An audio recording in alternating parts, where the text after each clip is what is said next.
Good morning and welcome to Finance Connect's podcasts. I'm Edward Peck, founder of Finance Connect, and today I'm joined by Helena Thurnstrom. What can I tell you about Helena before we start? Well, she's someone who doesn't fit neatly into categories, and I think that matters for everything we're about to discuss. Helena was born in South Korea, the biological child of Korean parents. She was adopted as a baby by Swedish parents, grew up in Sweden, went to school in France, and spent her adult life, thus far, in England. She describes her relationship with her own identity, internal and external, as a bit difficult. Her biological heritage is Korean, her cultural formation is broadly Western European, and she belongs fully to none of those places and brings to her life something of all of them. There are hints in her narrative that her father was something of an Anglophile, at least I like to think so. He introduced her to Monty Python at an early stage, which is always a sure sign. I like to think that's what eventually brought her to England, where she now lives with her partner and child. She's a lawyer, and she's head of EDI, Equity, Diversity and Inclusion, at the Leasing Foundation, which is a place where purpose-driven folk in the asset finance industry go to play. The first time I met Helena online, her backdrop was not the usual corporate blankness, a slightly over-designed room or a branded absence of anything at all.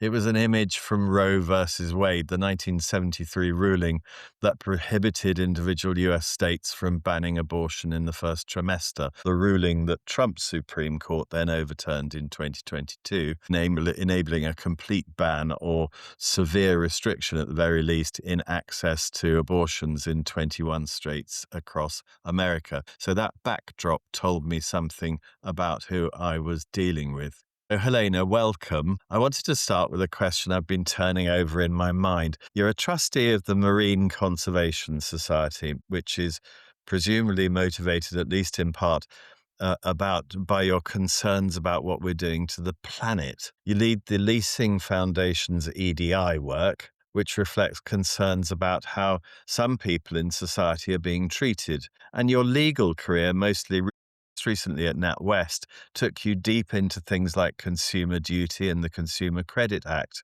which are essentially about establishing the framework that requires lending, which is primarily about making money, to account for its impact on the people being lent to. In each case, you're standing at a point where purpose meets human consequence, and you're asking whether we're getting the balance right. Is that a fair description of you?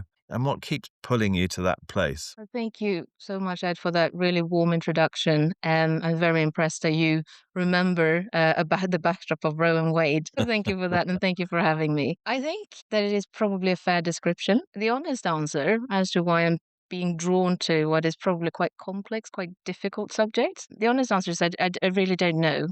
I've asked myself the question many times, but I never seem to come up with an answer. I think I've always had this sort of compulsion to do the right thing. I think that you should leave a place better than you found it to the extent that you can. And I don't think that this has ever been a conscious choice on my part as such. Even I used to be the one stepping up and telling the bullies off in the playground, regardless of size, theirs or mine. I think the honest answer is that on our Well, let me approach it another way of another person who's grown up in Sweden in schools, and I've no doubt probably challenged the bullies in the playground. Greta Thunberg. Greta Thunberg's preoccupation with purpose seems to me not dissimilar. She's not the same as you, but maybe she's more so. I don't know. But both of you are campaigners. Both of you seem to me to feel compelled rather than choosing to do what you do. And both of you risk strong, sometimes maybe even frightening hostility from people who don't want the world to change. And I notice for Greta, and hopefully not for you, since she began speaking publicly, she's received thousands of death threats and threats of sexual violence. I'm sure you don't get those.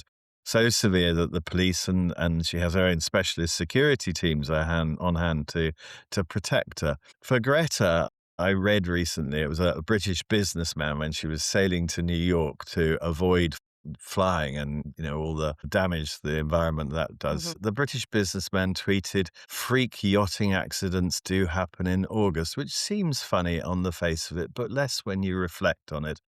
And then a teacher in North Carolina commented on Facebook when she appeared at a school in Iowa, "I don't have my sniper rifle." These people are not fringe people. They're not Mm. fringe voices. They're adults directing what they're saying, in her case, at a child, with the aim, it would seem, of frightening her into silence. Now, you're not a child, but suspect the responses to what you do also evoke strong emotions. I wonder whether you recognize something in it, the Yes. price of being the kind of person who keeps going regardless. Is this a comfortable place to be? In our press run, you described yourself as a masochist and an idiot. Is that what you were referring to, that you're taking on these things? I am an idiot and a masochist. And as I just said, I keep on asking myself, I continuously ask myself why I keep on pushing and why I keep on working so hard. But it is a compulsion that I somehow oddly can't seem to get away from. But thank you for mentioning my name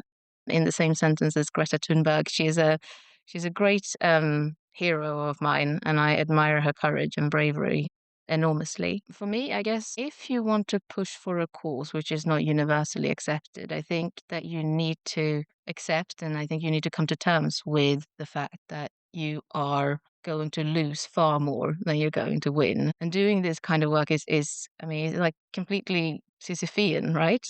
Like you're constantly pushing a boulder up that hill. You're not running like Kate Bush. The wins and the sort of wins are hard gained and they will typically be accompanied by some form of backlash. And I guess in the space of, EDI, it is about addressing, structural and cultural problems. And so it often feels like when you make some form of progress, the empire strikes back, strikes back with force and with resources. Yes. As I said, um, as I said earlier, I constantly question myself. I think I'm quite introspected as a person. One of the things that I constantly struggle with is it's balancing that professional, sanitized, and constructive persona against what I sometimes might privately feel. But that is not to say that I don't want to continue doing it. And the same, I think, it will apply um, across championing marine biodiversity and saving our ocean. It's a little bit, talking about being masochistic. I reflected on this, and it seems that, a lot of the choices that I've made inadvertently have led me to choose the harder route. When you fight for marine diversity, you're never going to gain as much support as you would for championing what is on land. What is in the sea is invisible. You cannot see it. So it is further removed. So therefore it is harder, despite the fact that with over half of the oxygen that we breathe comes from the ocean, and the ocean is the biggest carbon sink on Earth. Despite the fact that the case is quite clearly made, it is harder to argue it. And I originally, in my legal career, I originally trained and qualified as a lawyer within the probation service. And within the criminal justice system, the probation service is definitely the poorer cousin to police and to prisons. So I think I've sort of ended myself up always in situations where you've had to try just that little bit harder. But in some ways, that's probably something that I thrive on and enjoy the challenge. So going to lose more than you're going to win is a very interesting thing to say. Last year, you ran Pride for London Yes. Pride for the asset finance industry. And I think I was struck at the time just how successful that was, just how it felt like the industry had really transformed. 50 people from companies from right across the sector walking through central London together. You had organised Pride events, I think, at NatWest before, so you knew what you were doing. But this one was different. This was the first time the industry was marching as an industry for the first time, showing that they are who they are and they're proud of it. Tell me what it was like on the day. Yes, Ed, Pride was amazing. I think that it's one of the most significant things that we have done out of our EDI group in the Leasing Foundation. But also, for the industry as a whole, it was a public statement of unity and solidarity from the industry, um, one of the biggest platforms that exist. And for me, on more of a personal level, organizing an industry-wide pride was something that Brian Murphy from Alpha and I had been talking about for years and years. And so actually seeing it happen was fantastic. And a testament, I should add as well, to all of the LGBTQ plus advocacy and work that Brian has led on to date. Yeah, it But was not absolutely everybody amazing. on that I'm so sorry, not everybody on that route was there to cheer you on. Joe told me that there are people who heckle from the sides. Joe went to represent us. What does that do to your My goodness, there's always going to be protesters at Pride or any major event like that. How do I feel about the haters? I think is the question. I So for guess? me, there are just all the more fuel and all the more justification and reason why you should be out there. And it's a reminder, it's a constant reminder that there is always so much more to do. So I see it as a positive thing in terms of fueling my own drive. In this peculiarly masochistic world that you're able to work in. It's not masochism, it's purpose. It's a good description to lay about yourself. So thinking about this podcast, I was reflecting on who the audience would be because they are, in many cases, I think, different from you. The asset finance industry has clearly changed a great deal. And when I started running conferences in the early 2010s, the really striking thing to me, who came from an industry which was pretty evenly balanced, probably more women in it than men, actually. Everybody in the Mm. leasing, in the asset finance industry was male and white, and they gave the appearance, at least, of being heterosexual. For those of us who were there then, we can see that there have been changes since then, and the changes are very clear. Not to put too fine a point on it, there are women in the audience now, but we don't really just have to rely on that rather extraordinary change. The Bank of England studied 181 banks and building societies, and they found that women in authorized positions have gone up from 9% to the staggering high level of 20% between 2001 and 2020. It is progress. I'm mocking it slightly, but it's still only one in five. So women still make up fewer than 1 in 10 CEOs in the asset finance industry, while recruitment at entry level is more diverse. So there's been some progress. Hmm. Leadership, however, is predominantly male. So that's the background. My question is really on behalf of that audience. They must be wondering what all this is about and why should it matter to them. In many cases, of course, they're still the ones running the industry. Why should they worry about diversity in the industry? Why is that important to them? Why should it be important to them? Yeah. So I fundamentally believe that the industry and all the individuals it comprises will be better off if we have more diversity and if we have better inclusion today as well as in the future. And I think, that the business case, right? The business case for EDI will often lean very heavily on research from McKinsey and BCG and the likes. And the business case tends to center around better decision making, stronger financial performance, and better talent attraction, retention. But, however, and sort of putting all of that, to one side, I believe that people will have better enriched lives if operating within an environment of diversity and inclusion. Like, we human beings, we're built to learn, and we will inevitably learn more if placed in environments of diversity. And in terms of better decision making, it seems so obvious to me that we will make better decisions if we understand our customer base through in-house representation of the sort of lived experience. That seems to me to be a sort of a difficult argument. I saw the same argument being used in um, sustainability, that we can make money out of being sustainable. And it's the same argument here, that we can make better decisions if we have a more diverse group of people in charge. And I don't know whether it's true or not. I suspect in the early stages it's probably not true. In sustainability, it seemed to me that we weren't going to get rich. There was a lie there in what was being sold to us. We were told we would get, we could make a business out of being sustainable. And when the reality is, when everybody tried to do it, it turns out to be expensive and difficult. And if you want to make money, be dirty, back non-sustainable solutions, because that's where the money is right now. Um, uh, and I wonder if it's the same thing, that this is just a justification being made about diversity. Don't get me wrong, I'm not saying diversity is not important, but in some ways I wonder whether we should aim to be more diverse because being more diverse is the right thing to do, not because it's going to make us more money.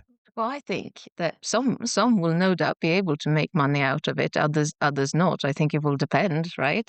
But you're absolutely right in saying that in many ways, sustainability, environmental fights are fighting the same fight as EDI, right? And a critical part of this is about getting around short-termism. And you and I think we have slightly different views on whether a business case actually exists. I base a lot of my argument on studies from McKinsey. It's not just McKinsey, but there are several studies that will show a correlation between diverse leadership and higher profitability for companies. I think probably we would run out of time if we went into this debate here and now. But I think the important thing here is it's about making sure that implementation happens strategically and not performatively. And if it does, right, then EDI, well implemented, will act as a performance multiplier. But going back to what you said before, having said all of this, even if that correlation can be hard to discern, I absolutely think that we should still invest in EDI and we should still keep on working towards progress. And we should do so because it makes us and the industry better. Um, have you ever heard anyone say, I'm so glad that I work at this company because it doesn't have any diversity and inclusion in it? No. But on the other Good hand, you point. will hear plenty of people say that, they particularly enjoy working at an organization because of its inclusive culture. So, it's absolutely a means of attracting and retaining talent and advocacy, right? And so, as I said, I think EDI, if you take EDI at its most basic premise as, you know, making sure that people have equal opportunities, then I genuinely believe that most people would get behind that, right? And if those who don't, I think that they'd either be not particularly nice people or, incredibly stupid, right? And so if that is what we think of EDI as being, if we simplify it to be that, then, why wouldn't you, right? Why wouldn't you? But not everybody feels the same as you right now. There's a particular pressure that's developed perhaps from Trump's US, an argument that is building from the US but coming to the UK, I suspect, that things may have gone too far, that merits being replaced by tokenism. And I know you are not a fan of tokenism, but nevertheless, the feeling is that the pendulum has swung past where it should be. And we've seen major US companies like Walmart, Ford, Harley Davidson, and others rolling back their EDI programs. Trump's executive orders in January 2025 banned DEI across federal agencies. And Yep. close to home, the PRA and the FCA had proposed mandatory diversity rules for financial services in 2023.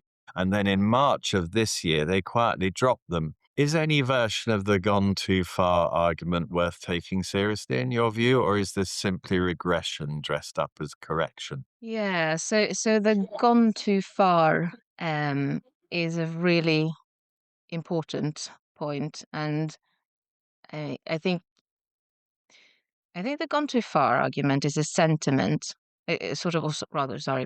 I think the gone too far argument is a symptom that something isn't working very well, and that it's something that we absolutely need to listen to. But I think that the focus should be on cause, and that's not always the case. So, as a first step, I think that it's important to understand what gone too far actually means to people. And very often it'll mean different things. Typically, it will be that initiatives are not particularly well implemented, and that this sort of creates feelings of fatigue, fears of reverse discrimination, that there is this drop in standards and efficiencies, possibly that money's being wasted, or that, workspaces are being politicized. But again, going back to this premise of EDI as nothing more than just giving people the same opportunities to succeed. If we go back to the simple premise that EDI is nothing more than giving people the same ability to succeed, for initiatives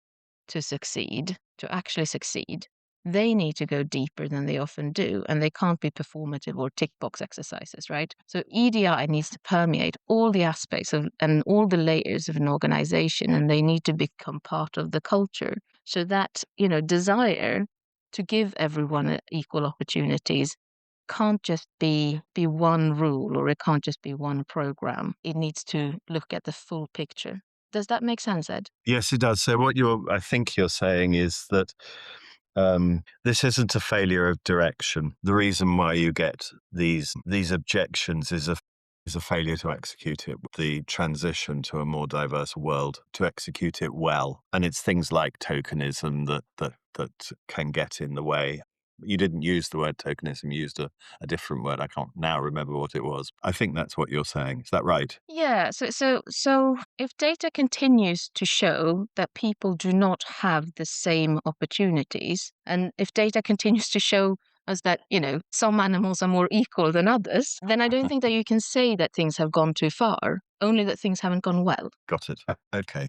So there's something about the asset finance industry that's commonly viewed as a strength, which I wonder is actually a barrier to diversity. And that's that these businesses that I recognize in asset finance run on networks. They run on broker networks, on lender networks. When I think about the conferences, it's all about the networking, the relationships that define careers. And I wonder what that culture does, because it is a culture of inclusion, but in some ways, if you're not part of the community, it can be a culture of exclusion. And I wonder whether the thing that we all love most about the asset finance industry, which is its sense of community, makes the job of diversity harder in some way. Yes, I think that's really perceptive. And I th- I completely agree with what you're saying. I would say that the club of those included, however, is quite homogenous. I think that if you were to ask what the stereotypical person working in asset finance looks like, most people would conjure a similar sort of picture. And that is not as immediately inclusive, um, as a community. And I think, but like you say, I think it's important to say that, the industry is very heavily relationship driven. And with that comes the significant upside that there is a strong sense of community. But the challenges with an industry that is heavily premised on, who arguably, possibly in pockets, sameness, the challenges are that it runs the significant risk of being less innovative, being less meritocratic, being essentially more fragile over time. And, good commercial reasons may exist why, contacts may perhaps not be as frequently shared as they could be, but that will often come with, consequences around inclusion. I guess that it puts more of an emphasis and more of a need for individuals to have sponsors and to have people that bring them along and include them in the networks, which makes that entry point or ability to break into the industry harder. Being white, middle aged, and bald, I guess, I sort of congratulate myself on an industry that I perceive is trying to change, and I feel optimistic about it. Is that just me being an example of that inner group, or do you think that the industry is genuinely driving change, creating these focuses like the one in the Leasing Foundation, where it's created the EDI group and that's being championed by the people who are running the industry? Is this a Hmm. positive sign, or am I patting myself on the back because I'm part of that group? I'm so glad that you said it, Ed, because, I was going to feel awkward saying it myself. Well, my bald, you mean? No, I think that the industry has made progress. There's absolutely no doubt. We can measure that simply by looking around whenever we go to industry events. It is more diverse now, all for the better. I think in leadership positions are clearly not as advanced as the sort of more junior levels across our industry. There are a lot of initiatives, there is awareness, there are efforts across the wider board. But do I think that there is more to do? Yes, absolutely. Absolutely. So you're clear that surface level efforts, mandatory training, official programs, public statements are not Mm. don't always work because you've talked about executing badly. What's going wrong? What are the organizations doing that looks like EDI but isn't really? Well, so I think this goes back to what we talked about earlier around the sort of argument that things have gone too far, doesn't it? And I think rather than what's going wrong, I think perhaps talking about doing it right is a better way of talking about it. And I guess so to create an inclusive environment, you need you need everyone to be on the bus, right? And the sort of effort of and understanding must permeate all levels of the organization. It can't just be, like, Lucy in HR who is so passionate about EDI, or I don't know, the amazing employee led network, which does so much good, or I don't know, like John, the MD, who showed strong commitment to inclusion by saying so in an all staff town hall. It can't be, this is what I mean when I say it can't be performative. It cannot be a one and done or a tick box exercise. Bringing an external, what organizations will often do is that they'll bring external experts into an organization to help deliver and embed EDI. And that's fine. But there's a very big difference between bringing something in and outsourcing the problem to someone else. So how does the CEO avoid delegating the problem, giving it to somebody external, and how does he move that towards the non-performative bits, which I guess is about actually driving culture change? Yeah, I like the fact that you're making the assumption that the CEO is a man. It is probably representative of most CEOs, sadly. Yeah. uh, but no, I always think that leadership should lean in more and lean in better. I think that it's important to think not just about the task ahead, but to think further afield. So, and to sort of take collective ownership, for leaders to take ownership and be involved in the debate. I think there's sort of two examples that spring to mind for me. One is women's talent programs. We've seen quite a lot of these recently. So often they will be sort of commissioned by your leadership, and they'll be supported by your leadership. Incidentally, women's talent or talent programs will often be commonly cited examples of where things have gone too far. Typically, what happens is that organizations will run talent programs, and women end up better informed and better equipped to take on the next step. But very often they end up completely unable to progress because of structural barriers, and then they feel super frustrated. So that's a good example of, I don't know, organizations missing a trick. And this is clearly not limited to asset finance, to our industry, but you want to show, you want to support your people, you want to sort of demonstrate that you are committed, and so you will invest in a program, but then you need to also plan for what comes next when you have a group of people who will want to utilize the skills that they have learned on the program and progress to the next level. So what support will exist after that? You, And then you've chosen gender as your big focus for mm, 2026 in the Leasing Foundation. Why is, and we find ourselves talking about it again here. It may be obvious question, the answer to it might be obvious, but why is that the right place to start for this industry and this audience? because when women win, everybody wins, Ed.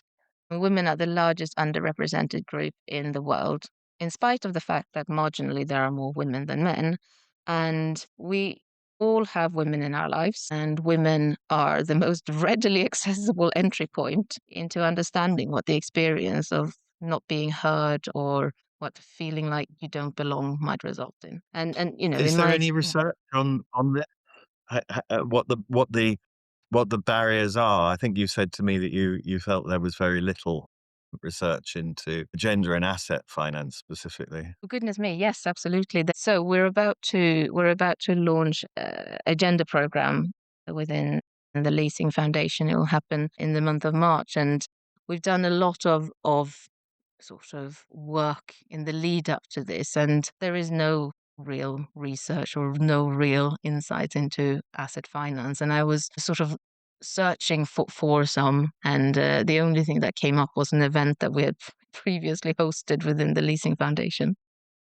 You Uh, so, found so yourself in your this yes, with her. exactly. So there's a real opportunity for us to really build a picture of what the lived experience is and to What do you understand. expect the result of your research will show? Where do you think the data will point at the problems? What Well, problems do you think it will point at? yeah, so clearly we cannot absolutely know what we don't know, but I suspect that overwhelmingly we will find that the challenges facing women within the asset finance industry are definitely not going to be unique. I expect that we are going to find the same gaps as everywhere else across pay, pension, investment, healthcare, digital skills, of course, confidence. Going to find the same biases as are everywhere: recruitment, promotions, performance assessments, high profile work, and client allocation.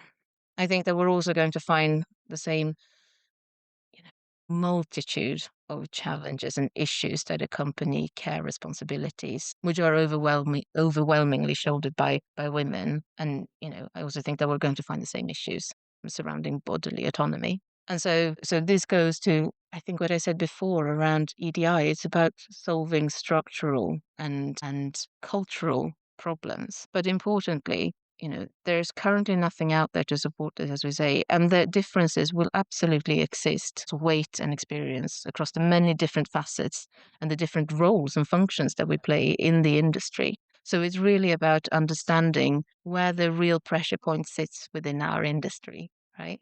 And and what we might be able to do to make things a little bit When better. we talked about these roles in our practice session, you talked about women getting the job of organising the birthday cards or taking the minutes at the Yes. meeting, which meant they couldn't participate, or making the tea. And I think we talked a little bit about AI doing some of those tasks. I don't think it Mm. makes the tea just yet. I suppose that's on the way. What does that pattern, the invisible administrative work that falls to women, tell you about culture? And I wonder whether we have any room to feel positive that things are getting better, in your view. I mean, small things matter big time, and they they signal culture, right?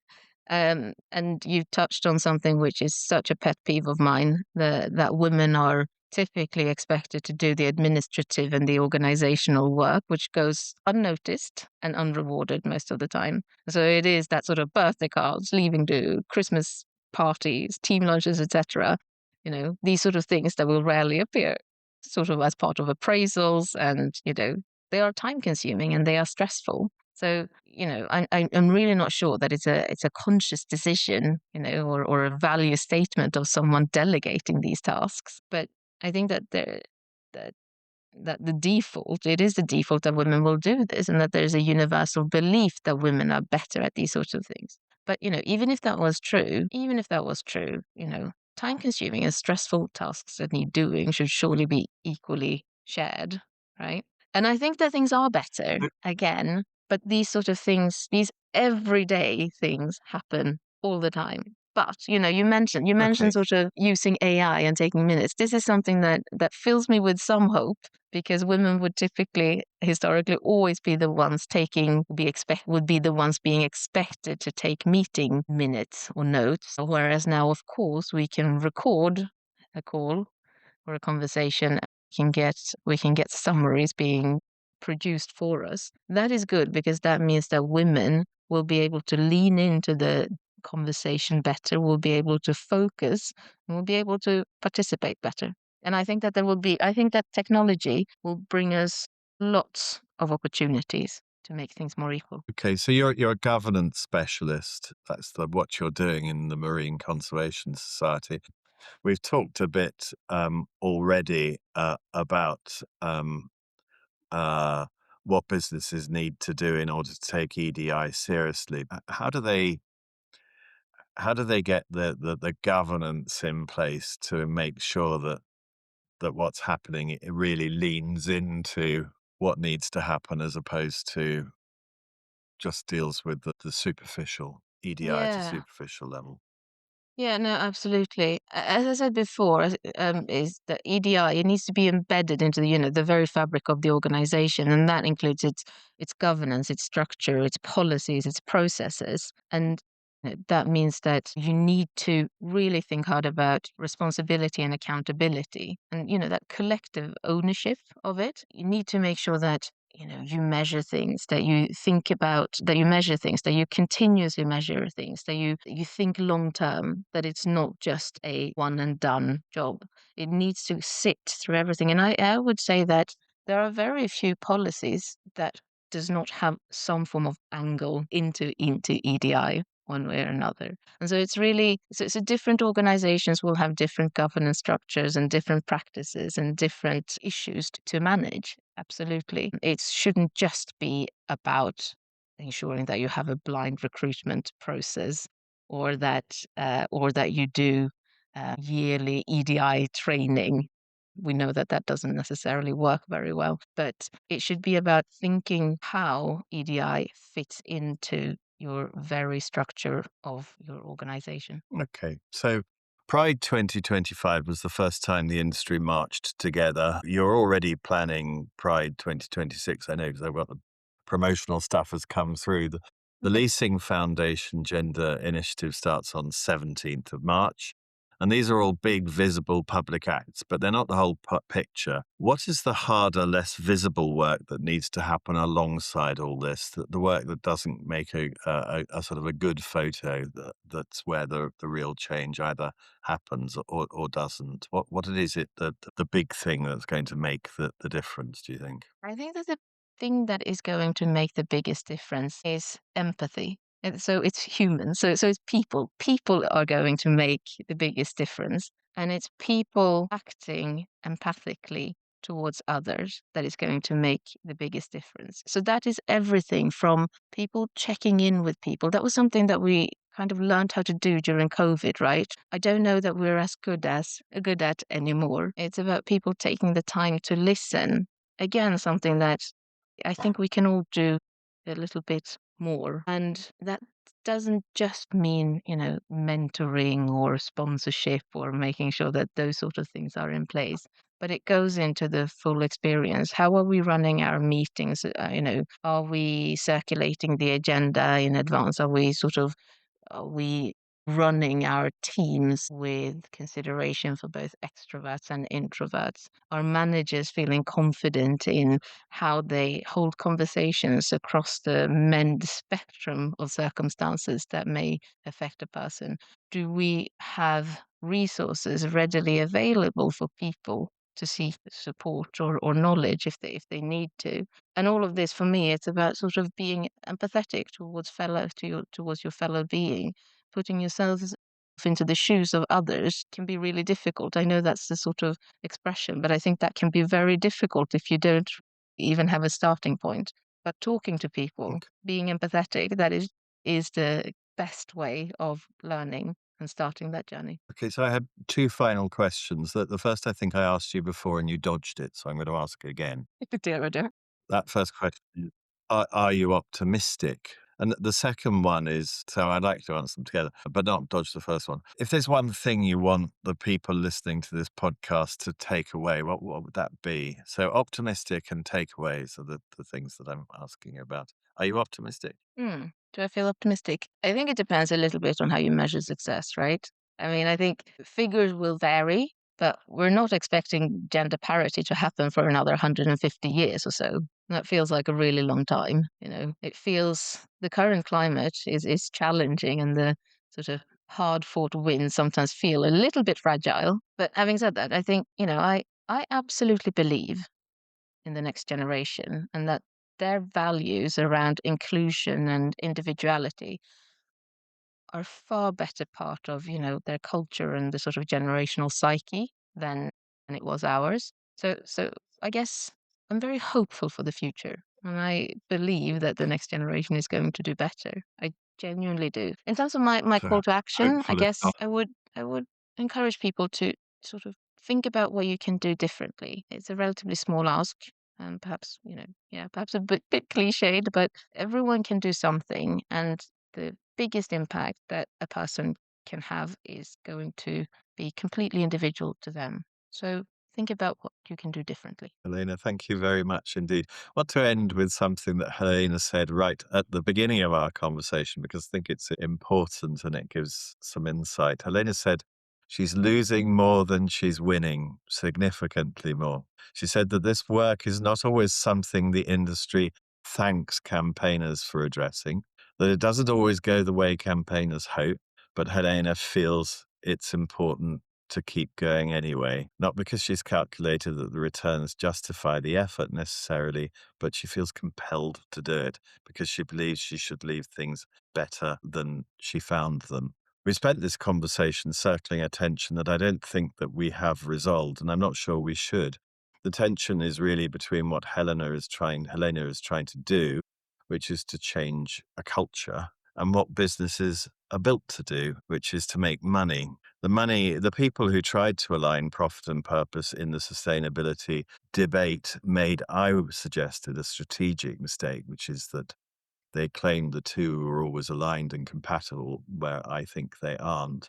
But Helena addressed us to the longer term, saying, well, you might, and in fact, in the introductory call that we had, she said it's sometimes easier to walk alone. You can walk alone faster than you walk with other people. But she addresses our attention to the much larger gains that can be won, but not immediately, but they're worth fighting for. The real question, I think, in many ways is simpler and harder than all of that, which is about what kind of industry you want to be part of, what kind of world you want to live in, what you want the people who work for you to feel when they walk through the door, what you want younger people, perhaps your own children, to think and feel when they look at this sector and ask whether it's a place for them. So Helena organised 50 people to walk through the centre of London in an industry that's never done anything like that before in the Pride celebration. Some of those people on that route were there not to cheer, but to harass. And her answer to that was, good, it's all the more reason to be here. That, I think, is what it looks like to lean in. The Leasing Foundation's Gender Initiative starts on 17th of March. If you want to be part of that work, if this conversation has made you think even slightly about what you can do differently, the details are in the show notes, so look them up. Helena, it's been a great pleasure talking to you. Thank you for your time, for your honesty, and for not making this an easy, quick conversation. Our next podcast will be with Mike Randall, CEO of Simply, who is also involved in the Leasing Foundation, but we won't talk about that. A man who started out working in corporates, but is ending his career building his own business. That will be out in a couple of weeks or so. Join me then to hear his story. That's it from me, Edward Peck. Have a good rest of the day.